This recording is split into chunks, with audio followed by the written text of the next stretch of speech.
मध्य प्रदेश छत्तीसगढ़ कर्मचारी पेंशनरों की 42% महंगाई राहत। छठे वेतनमान का 32 महीने तथा सातवें वेतनमान का 27 महीने का एरियर धारा 49(6) को विलोपित करने की बड़ी खबर।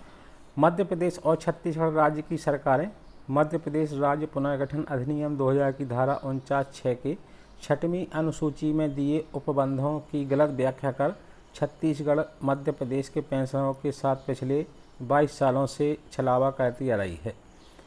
उक्त आरोप जारी विज्ञप्ति में भारतीय राज्य पेंशनर्स महासंघ के राष्ट्रीय महामंत्री व छत्तीसगढ़ राज्य संयुक्त पेंशनर फेडरेशन के प्रदेश अध्यक्ष वीरेंद्र नामदेव ने लगाया है।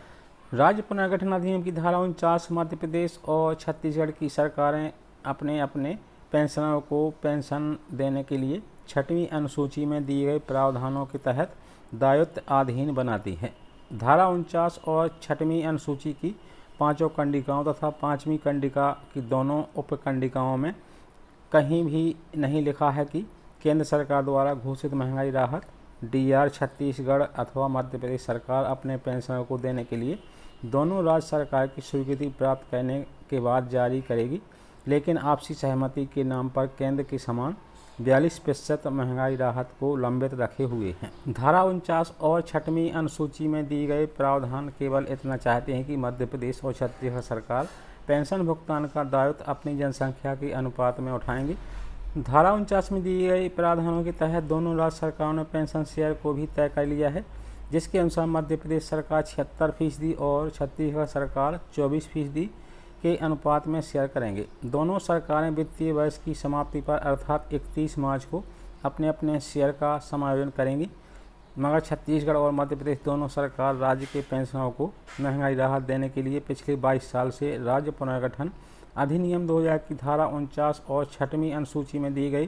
प्रावधानों की गलत व्याख्या कर नियमों का लगातार दुरुपयोग कर रही है। वर्तमान में जहां केंद्र सरकार अपने पेंशनर्स को 42%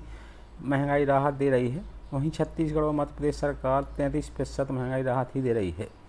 इस तरह कुल 9% महंगाई राहत देने के मामले में दोनों सरकारें चुप्पी साधे हुए हैं। इतना ही नहीं, भाजपा की मध्य प्रदेश में शिवराज सरकार व कांग्रेस पार्टी की छत्तीसगढ़ भूपेश बघेल सरकार ने आपसी सहमति संबंधी ख्याली पुलाव का फायदा उठाते हुए छठवें वेतनमान के 32 महीने तथा सातवें वेतनमान के 27 महीने का एरियर का भुगतान भी रोक कर रखा हुआ है। दोनों सरकारों के उपेक्षित रवैये से नाराज पेंशनरों ने दोनों राज्यों के एक ही मसले को लेकर आंदोलन भी किया, परंतु दोनों ही सरकार के कानों में जूं तक नहीं रेंगी। सरकार जानती है कि पेंशनरों की नाराजगी आंदोलन से उसके कामकाज पर कोई असर पड़ने वाला नहीं है, इसलिए दोनों सरकारें एक मत से पेंशनरों की समस्याओं को सुलझाने में कोई रुचि नहीं दिखा रही है। सरकार तो चाहती ही है कि जितनी जल्दी जितने ज़्यादा पेंशनर्स की संख्या कम होगी, उसके लिए उतना ज़्यादा यह फायदेमंद ही होगा। जारी विज्ञप्ति में प्रदेश के पेंशनर्स नेता क्रमशः वीरेंद्र नामदेव, पूरन सिंह आदि ने राज्य पुनर्गठन अधिनियम 2000 के तहत जहां 1 नवंबर 2000 को मध्य प्रदेश को विखंडित कर छत्तीसगढ़ राज्य बनाया गया, वहीं 9 नवंबर 2000 को उत्तर प्रदेश को विखंडित कर उत्तराखंड तथा 15 नवंबर 2000 को बिहार का विखंडन कर झारखंड राज्य अस्तित्व में आया। राज्य पुनर्गठन अधिनियम 2000 की धारा 49 और छठवीं अनुसूची के प्रावधान मध्य प्रदेश छत्तीसगढ़ की तरह ही उत्तर प्रदेश उत्तराखंड तथा बिहार झारखंड राज्यों में लागू होते थे,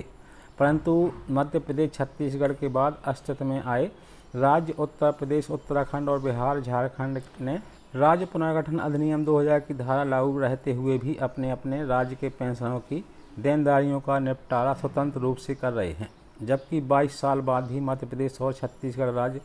धारा 49(6) को अपने पेंशनर्स की छाती में मूंग दलने की चक्की बनाए हुए हैं और पेंशनर्स कराह भी नहीं पा रहे हैं